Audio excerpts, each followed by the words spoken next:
കാട്ടുപന്നികളെ തുരത്താൻ തോക്കെടുത്ത് കപ്പൂരിലെ കർഷകരും പഞ്ചായത്തും ഒറ്റ ദിവസം കൊണ്ട് വെടിവെച്ചു കൊന്നത് 21 കാട്ടുപന്നികളെയാണ്. വർഷങ്ങളായി കപ്പൂർ പഞ്ചായത്തിന്റെ വിവിധ പ്രദേശങ്ങളിൽ കാട്ടുപന്നികൾ കൂട്ടത്തോടെ ഇറങ്ങി കൃഷി നശിപ്പിക്കുന്നത് വ്യാപകമായിരുന്നു. വ്യാപകമായ കൃഷിനാശം വർദ്ധിച്ചതോടെയാണ് കർഷകർ കാട്ടുപന്നികളെ പിടികൂടാൻ അധികാരികളുടെ സഹായത്തോടെ രംഗത്തിറങ്ങിയത്. ലൈസൻസ് ഉള്ള 8 ഷൂട്ടർമാരടങ്ങുന്ന 50 അംഗ സംഘം കഴിഞ്ഞ ദിവസം രാത്രി മുതൽ പന്നിവേട്ടയ്ക്കായി ഇറങ്ങി. പരിശീലനം നേടിയ വേട്ടനായ്ക്കളുടെ സഹായത്തോടെയായിരുന്നു ഓപ്പറേഷൻ പന്നിവേട്ട. ഒടുവിൽ 24 മണിക്കൂറിനകം വെടിവെച്ചു കൊന്നത് 21 കാട്ടുപന്നികളെയാണ്. കപ്പൂർ പഞ്ചായത്ത് പ്രസിഡന്റ് ഷറഫുദ്ദീൻ കളത്തിൽ കർഷകർക്കൊപ്പം പന്നിവേട്ടയ്ക്ക് നേതൃത്വം നൽകി. പഞ്ചായത്ത് പ്രസിഡന്റിന്റെ പ്രത്യേക ഉത്തരവ് പ്രകാരമായിരുന്നു വേട്ട. ഷൂട്ടർ പെരിന്തൽമണ്ണ സ്വദേശി സക്കീർ ഹുസൈന്റെ നേതൃത്വത്തിലായിരുന്നു 50 അംഗ സംഘം കാടിളക്കി പന്നിവേട്ട നടത്തിയത്.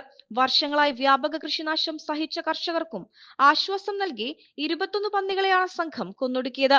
പ്രദേശത്ത് ഇനിയും കാട്ടുപന്നികൾ ഏറെയുണ്ടെന്നും വരും ദിവസങ്ങളിലും വേട്ട തുടരുമെന്നും വേട്ടക്കാരൻ സക്കീർ ഹുസൈൻ പറഞ്ഞു. കൊന്നൊടുക്കിയ പന്നികളെ ശാസ്ത്രീയമായ രീതിയിൽ മുഴുവൻ കരുതലും സ്വീകരിച്ച് സംസ്കരിച്ചു. കഴിഞ്ഞ ദിവസം സമാനമായ രീതിയിൽ ചാലിശ്ശേരി പഞ്ചായത്തിലും പന്നിവേട്ട നടത്തിയിരുന്നു.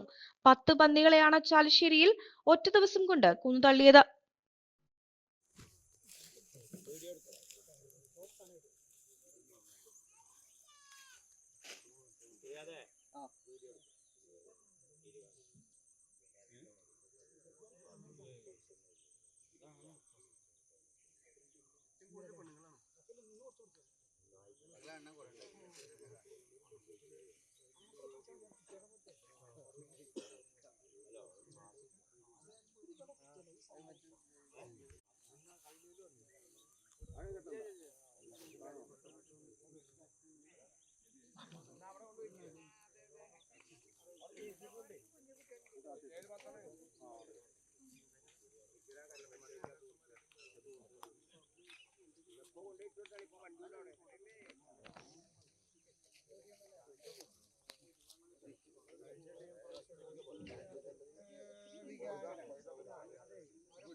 പെണ്ണു കൊതിക്കും പെണ്ണിനെ കൊതിപ്പിക്കുന്ന കനക കടകാഭരണങ്ങളുടെ കമനീയ ശേഖരവുമായി പട്ടാമ്പി പട്ടണത്തിന്റെ കനക കൊട്ടാരം Manukas gold and diamonds, Manukas tower railway ഓവർബ്രിഡ്ജിന് സമീപം, മെയിൻ റോഡ്, പട്ടാമ്പി.